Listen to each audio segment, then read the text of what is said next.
Hello friends, রিবু activity চ্যানেলে তোমাদের সবাইকে স্বাগত। আশা করছি তোমরা সবাই ভালো আছো। আজকে আমি তোমাদের সাথে শেয়ার করব আঙ্গুরের মিষ্টি। এই সময় বাজারে প্রচুর পরিমাণে আঙ্গুর পাওয়া যাচ্ছে। একদিন হলো ট্রাই করে দেখো, ভীষণ ভালো লাগবে খেতে।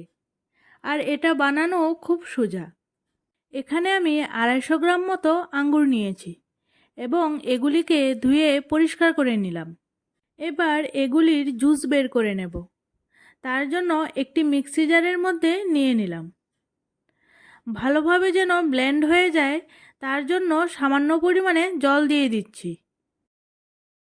ব্লেন্ড করা হয়ে গেছে। এখন একটা ছাঁকনির মধ্যে ছেঁকে নিচ্ছি। দিয়ে আঙ্গুরের খোসাগুলি আমাদের বাদ দিয়ে দিতে হবে। এইভাবে করে কিন্তু আঙ্গুরের রসটা আমরা সম্পূর্ণভাবে পেয়ে যাব। এবারে একটি বাটি নিয়ে এর মধ্যে নিয়ে নিলাম হাফ কাপ পরিমাণ কর্নফ্লাওয়ার। 250 গ্রাম আঙ্গুরে হাফ কাপ কর্নফ্লাওয়ারই যথেষ্ট। আর একই কাপের মাপে 3 কাপ দিয়ে দিচ্ছি আঙ্গুরের রস। কর্নফ্লাওয়ারের পরিবর্তে তোমরা এখানে অ্যারারুটও ব্যবহার করতে পারো। এবারে কর্নফ্লাওয়ার আর আঙ্গুরের রসটা মিশিয়ে নিচ্ছি। আমি এই মিষ্টিটা ফার্স্ট টাইম বানাচ্ছি। কোনো ভুল ত্রুটি হয়ে থাকলে তোমরা আমাকে কমেন্টে জানিও। এখন একটি কড়াই বসিয়ে তাতে দিয়ে দিলাম 1 কাপ পরিমাণ চিনি আর দিলাম 1 কাপ পরিমাণ জল। আমাদের তৈরি করতে হবে চিনির রস। চিনির রসটা ঠিক কেমন হবে বলো তো বন্ধুরা?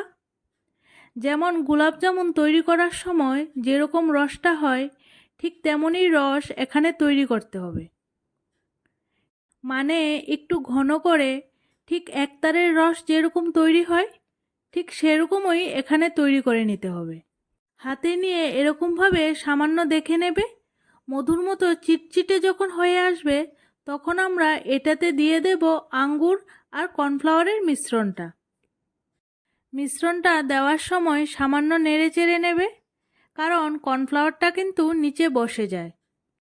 এই অবস্থায় গ্যাসের ফ্লেমটাকে মিডিয়ামে রেখে আস্তে আস্তে অনবরত নাড়তে থাকবে, কারণ আগুনে দেওয়ার পর সঙ্গে সঙ্গেই দেখবে এটা জমতে আরম্ভ করে দেবে।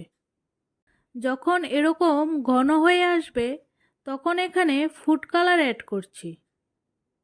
সবুজ কালারটা দিলাম দেখতে সুন্দর লাগবে বলে। এটা দেওয়া পুরোপুরি অপশনাল।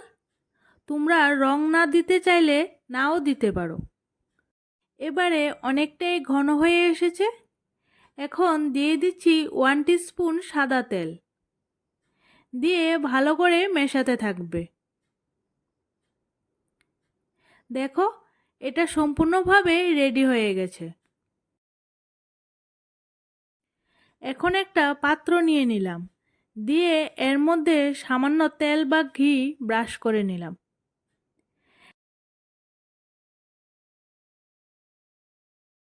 এরপর পছন্দ অনুসারে যে কোনো ড্রাই ফ্রুটস এখানে ছড়িয়ে দিলাম। আমি এখানে আমন্ড কুচি আর কাজু বাদাম কুচি ব্যবহার করেছি। এবারে আমি আঙ্গুরের মিষ্টিটা আস্তে আস্তে এই পাত্রটাতে ছড়িয়ে দেব। এবার এটাকে ঠান্ডা হওয়ার জন্য ছেড়ে দেব। এটা সম্পূর্ণভাবে ঠান্ডা হয়ে গেছে। এখন এটাকে ডিমোল্ড করে নেব। দেখো, সুন্দরভাবে এটাকে ডিমোল্ড করে নিয়েছি। এই মিষ্টিগুলিকে আমি স্কোয়ার শেপে কেটে নিয়েছি। তোমরা তোমাদের পছন্দ অনুসারে যে কোনো শেপেই কেটে নিতে পারো। এটা খেতে কিন্তু জেলি লজেন্সের মতন লাগে। তোমরা এটাকে 2 থেকে 3 দিন ফ্রিজে রেখেও খেতে পারবে। বাচ্চারা এটা খেতে খুবই ভালোবাসে। সো তোমরাও বাড়িতে ট্রাই করো আর আমাকে কমেন্টে জানিও যে তোমাদের রেসিপিটা কেমন লাগলো। প্রতিদিনের মতো আজকের এই রেসিপিটাও যদি তোমাদের ভালো লেগে থাকে তাহলে একটি লাইক করে ফ্রেন্ডস এবং ফ্যামিলির সাথে শেয়ার করো। আর এরকম ইজি রেসিপির আপডেট পেতে আমার চ্যানেলটিকে সাবস্ক্রাইব করে রেখো। তবে বন্ধুরা, তোমাদের সাথে আবারও দেখা হচ্ছে নতুন একটি রেসিপির সাথে। ততক্ষণের জন্য তোমরা এই রেসিপিটাকে এনজয় করো। Good bye.